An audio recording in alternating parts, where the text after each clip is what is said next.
Welcome to Bheemas kitchen. ಶುಂಠಿ ಜೇನುತುಪ್ಪ ಹಾಕೊಂಡು ನಾವು ಕಷಾಯ ಮಾಡಿದ್ದೀವಿ. ಡ್ರೈ ಕಾಫ್ ಇರೋರಿಗೆ ತುಂಬಾ ಒಳ್ಳೇದಿದು. ಹೇಗೆ ಮಾಡೋದು ಅಂತ ತೋರಿಸ್ತೀನಿ ಬನ್ನಿ. ಶುಂಠಿ ತಗೊಳ್ಳಿ, ತೊಳೆದ್ಬಿಟ್ಟು ಸಿಪ್ಪೆ ಬಿಡಿಸಿಟ್ಕೊಳ್ಳಿ. ಅರಿಶಿನದ ಪುಡಿ, ಪೆಪ್ಪರ್ ಪೌಡರ್ ಮತ್ತೆ ಜೇನುತುಪ್ಪ ತಗೊಳ್ಳಿ.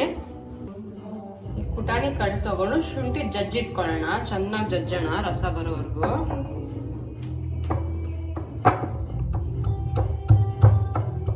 ನೋಡಿ, ಕ್ಲೀನಾಗಿ ಜಜ್ಜಿಟ್ಕೊಂಡಿದೀವಿ.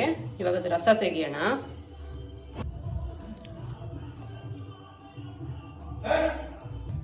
ನೋಡಿ, ರಸ ಬರ್ತಾ ಇದೆ.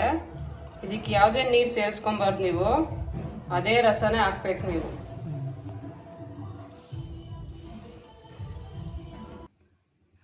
ಜೇನುತುಪ್ಪ ಹಾಕೊಳ್ಳಿ 1 ಸ್ಪೂನು. ಚೆನ್ನಾಗಿ ಮಿಕ್ಸ್ ಮಾಡೋಣ. ಡ್ರೈ ಕಾಫ್ ಇರುತ್ತಲ್ಲ, ಅದಕ್ಕೆ ಈ ರೆಮಿಡಿ. ದಿನಕ್ಕೆ 1 ಸ್ಪೂನ್ ಹಾಕ್ಕೊಬೇಕು ನೀವು, ಕುಡಿಬೇಕು. ಮಕ್ಕಳಾದ್ರೆ ಅರ್ಧ ಸ್ಪೂನ್ ಕುಡಿಬೇಕು.